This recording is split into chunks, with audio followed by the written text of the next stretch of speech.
Assalamualaikum warahmatullahi wabarakatuh. Perkenalkan, nama saya Doli Ramadan dengan nomor NPM 2112300004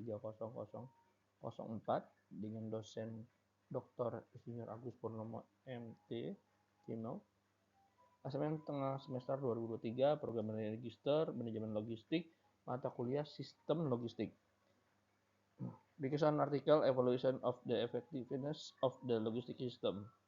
Penulisnya Paulina Arsina Albina Kriseleva 2020, Department of Regional Economy and Territory, FM Dostoevsky Omsk University, Rusia. Abstrak. Saat ini belum ada metode universal yang mengukur efektivitas sistem logistik yang memperhitungkan dinamika dan berbagai alternatif yang menentukan proses yang terjadi di dalamnya. Artikel ini menyajikan hasil penelitian ilmiah mengenai efektivitas sistem logistik. Biaya atau keuntungan logistik yang dihasilkan selama pergerakan aliran material dapat didefinisikan sebagai satu parameter universal yang mempengaruhi aktivitas seluruh sistem logistik.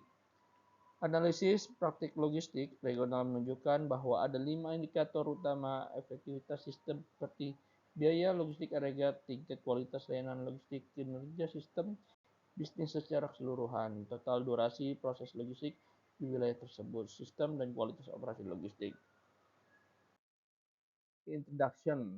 Manajemen logistik yang efisien membantu mengoptimalkan proses produksi dan distribusi yang ada dan sangat membantu dalam tujuan mengurangi biaya dan peningkatan layanan. Evaluasi efektivitas sistem logistik berperan besar dalam keberhasilan distribusi fisik produk dan kelancaran usaha.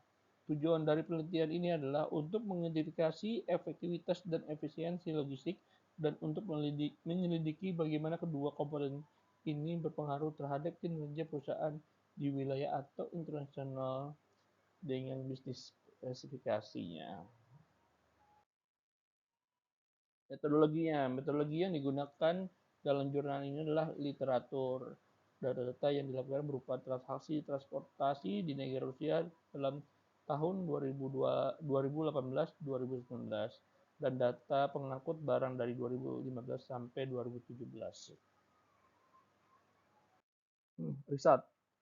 Transportasi di Rusia pada Januari-Februari 2019 menurut data awal berjumlah 920 miliar ton kilometer, termasuk kereta api 419,8 miliar, mobil 36,3 miliar, laut 5,8 miliar, perairan darat atau laut 4 miliar, udara 0,9 miliar, dan pipa 453,1 miliar ton kilometer.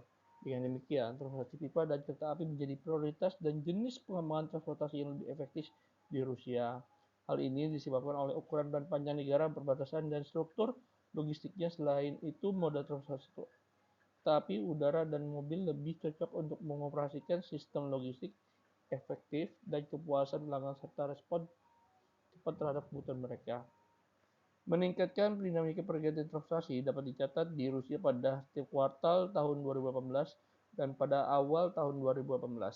Selain itu, sejak tahun 2016 pengangkutan barang dengan moda transportasi menunjukkan tren pertumbuhan di Rusia. Skala pengangkutan barang melalui moda transportasi terus meningkat setiap tahunnya dan menjadi indikator efektivitas umum yang dapat diterapkan pada proses logistik. Kecenderungan ini menunjukkan stabilitas pembangunan seluruh negara, efektivitas dan keandalan seluruh sistem logistik pada tahun 2018-2019.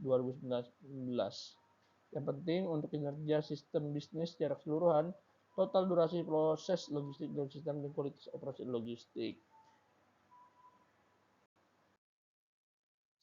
Jurnal ini membahas tidak terlalu fokus ke efektivitas logistik. Data-data yang ditampilkan diterbitkan oleh pemerintah Rusia untuk pembahasan biaya yang disajikan berupa data tahunan. Konklusinya, efektivitas sistem logistik ditentukan oleh kesediaan stok, produktivitas, dan kualitas kegiatan. Total biaya logistik berhubungan langsung dengan tingkat kinerja yang diinginkan. Umumnya, semakin tinggi level ini, semakin besar pula total biaya logistik. Kunci yang menciptakan sistem logistik yang efisien pada suatu perusahaan adalah kemampuan untuk menjaga keseimbangan antara tingkat layanan, logistik, dan total biaya. Penggunaan indikator yang lebih mudah diperoleh atau lebih nyaman digunakan dapat menyebabkan kualitas layanan pelanggan yang buruk dan kerugian hingga kecelakaan dan kerusakan pada infrastruktur perusahaan. Opini saya adalah flow sistem logistik terlalu umum, kurang spesifik untuk berupa efektivitas sistem logistiknya. Data yang ditampilkan berbeda dari tahun ke tahun untuk perbandingan datanya yang berupa total angkut dan total per armada. Salah satunya yang tidak dijelaskan itu adalah barang yang akan diangkut seperti apa. Dari data tersebut yang dijelaskan pipa paling banyak menyumbang aktivitas logistiknya itu berupa minyak. Sedangkan di jurnal tersebut tidak dijelaskan komoditi apa yang diangkut di negara tersebut. Terima kasih. Saya Doli Ramadan di 21123004, email ramadandoli@gmail.com. Terima kasih.